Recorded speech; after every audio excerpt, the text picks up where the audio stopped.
Uno. ¿Qué tal, estimados alumnos? ¿Cómo están? El siguiente material que les estamos preparando lo vamos a dividir en dos sesiones porque está muy amplio. Nuestro tema que vamos a ver es el del sistema de contabilidad gubernamental. Vamos a ver su fundamento legal de la contabilidad gubernamental. El sistema de contabilidad gubernamental se fundamenta en el título tercero, capítulo 2, sección 3 del artículo 73 de la Constitución Política de los Estados Unidos Mexicanos, donde se establece, entre otras, las facultades del Congreso, la de expedir leyes en materia de contabilidad gubernamental, que se regirán la contabilidad pública y la presentación homogénea de la información financiera, de ingresos y de egresos, así como patrimonial, con el fin de garantizar su armonización a nivel nacional.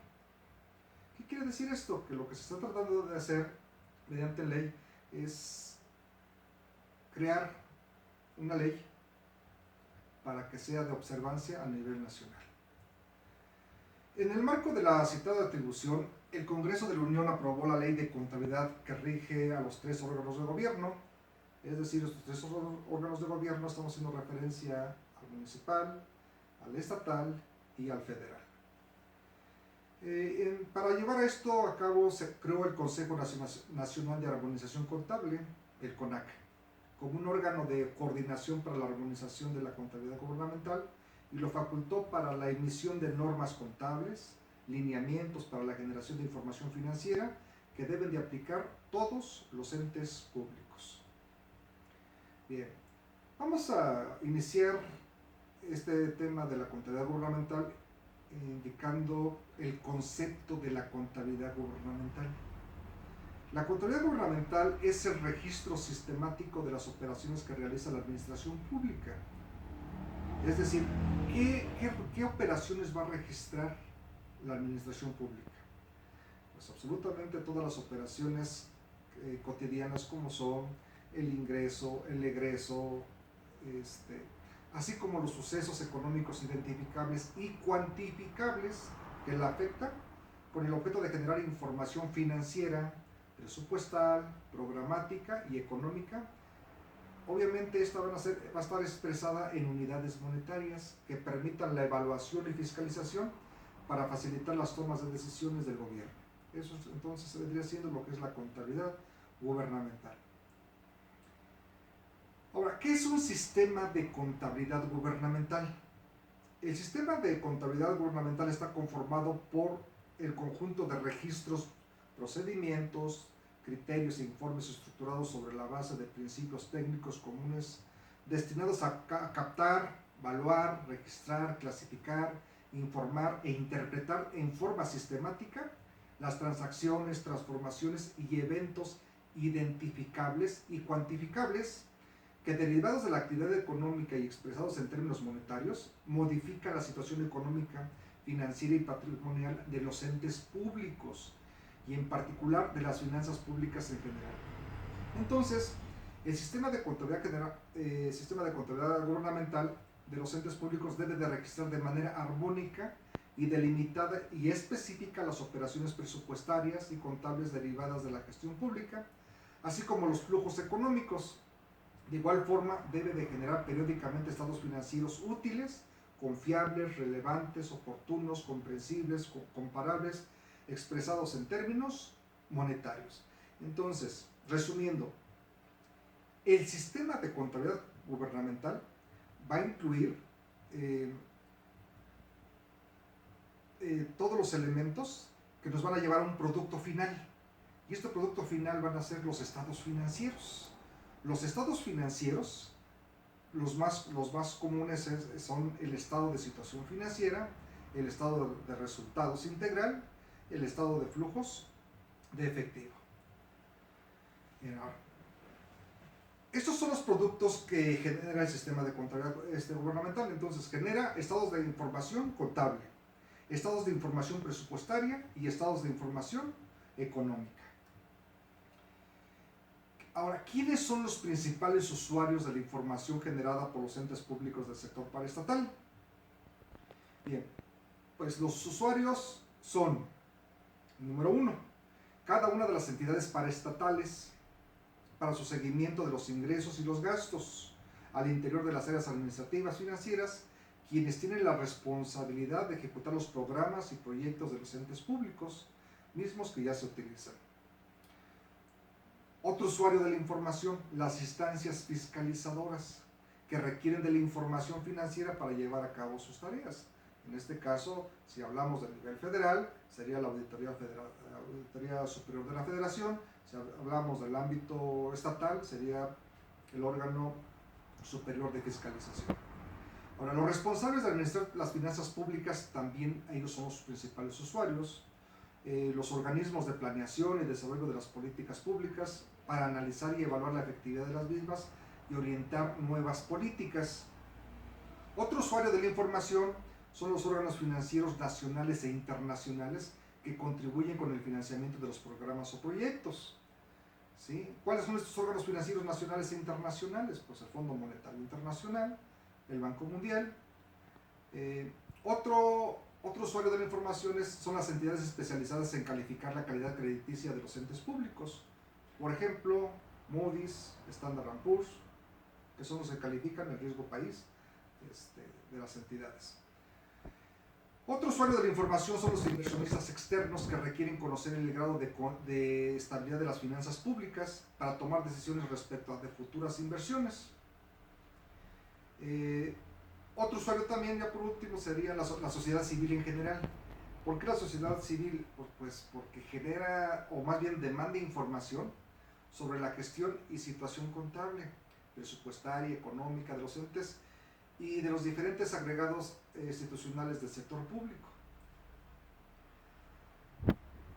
Ok, esos serían los usuarios. Ahora vamos a ver dentro de la contabilidad gubernamental los postulados generales de la contabilidad gubernamental. ¿Qué son los postulados? Los postulados en la contabilidad viene siendo un equivalente a, si hablamos de la religión católica, pues a sus serían los mandamientos de la ley de Dios. O sea, en este caso hablamos de los elementos fundamentales que configuran el sistema de contabilidad gubernamental, teniendo incidencia en la identificación, el análisis, la interpretación, la captación, el procesamiento y el reconocimiento de las transformaciones y transacciones que afectan al ente público. ¿Cuáles son estos postulados? Son 11. El primero de ellos es la sustancia económica. ¿Qué es la sustancia económica? Pues es el reconocimiento contable de las transacciones, transformaciones internas y otros eventos que afectan económicamente al ente público y delimitan la operación del sistema de contabilidad gubernamental. Es decir, la sustancia económica es, no voy a registrar contablemente algo o algún registro que no tenga que ver nada, que no se sustente en lo económico. ¿Sí? Por ejemplo, tengo que registrar los ingresos que llegan al ente público y traducirlo en términos monetarios, por eso es la sustancia económica. Otro postulado, y de los más importantes, es el postulado del ente público. ¿Qué es el ente público? En este caso, el ente público son los poderes ejecutivo, legislativo y judicial de la federación y de las entidades federativas. Los entes autónomos de la federación y de las entidades federativas, los ayuntamientos de los municipios, los órganos político-administrativos de las demarcaciones territoriales de la Ciudad de México y las entidades de la administración pública paraestatal, ya sean federales, estatales o municipales. Un ejemplo de los entes públicos es el Estado de México, la Secretaría de Hacienda y Crédito Público, ¿sí? Es decir, las secretarías de Estado, los ayuntamientos, todos los ayuntamientos del país son entes públicos. Bien. Existencia permanente es el tercer postulado. Dice que la actividad del ente público se establece por tiempo indefinido, salvo disposición legal en la que se especifique lo contrario. Es decir, un ente público no tiene fecha de caducidad, ¿sí? Se crea pensando que va a ser de manera permanente. Sí cambia, por ejemplo, en este caso, el cambio el más reciente es el del Distrito Federal, que pasó a la Ciudad de México. El ente público cambió su denominación, ¿sí? Pero se presume que es de existencia permanente. Revelación suficiente viene siendo el cuarto postulado. Dice que los estados y la información financiera deben demostrar amplia y claramente la situación financiera y los resultados del ente público. Es decir, toda la información financiera debe de estar claramente identificada. Es el cuarto postulado. El quinto postulado es el de la importancia relativa. Dice que la información debe demostrar los aspectos importantes de la entidad que fueron reconocidos contablemente. A eso se hace referencia a la importancia relativa. El sexto postulado es el registro e integración presupuestaria.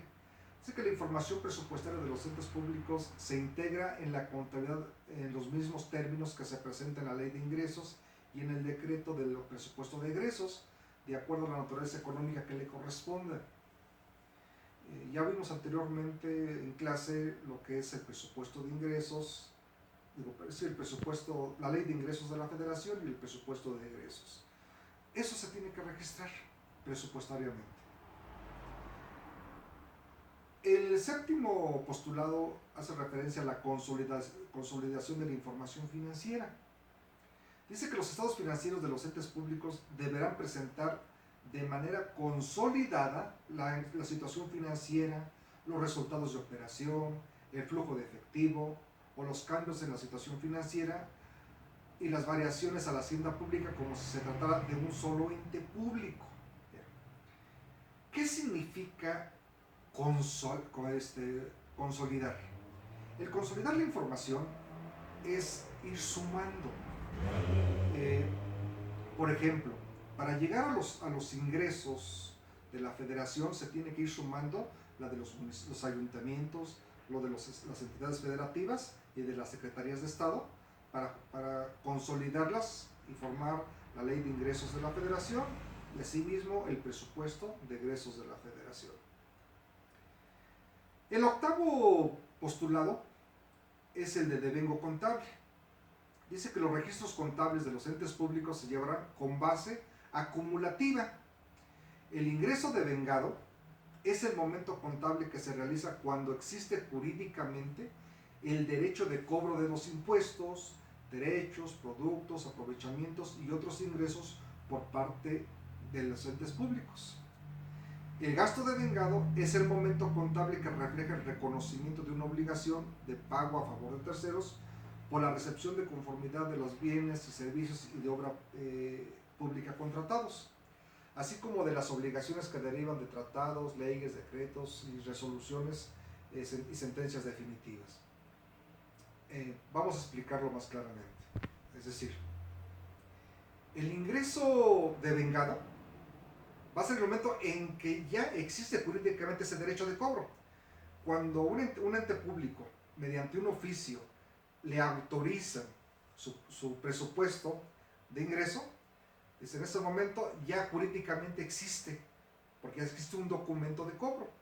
Ahora bien, para el egreso devengado, es cuando jurídicamente ya el ente público, por ejemplo, contrató con una empresa constructora la construcción de una escuela.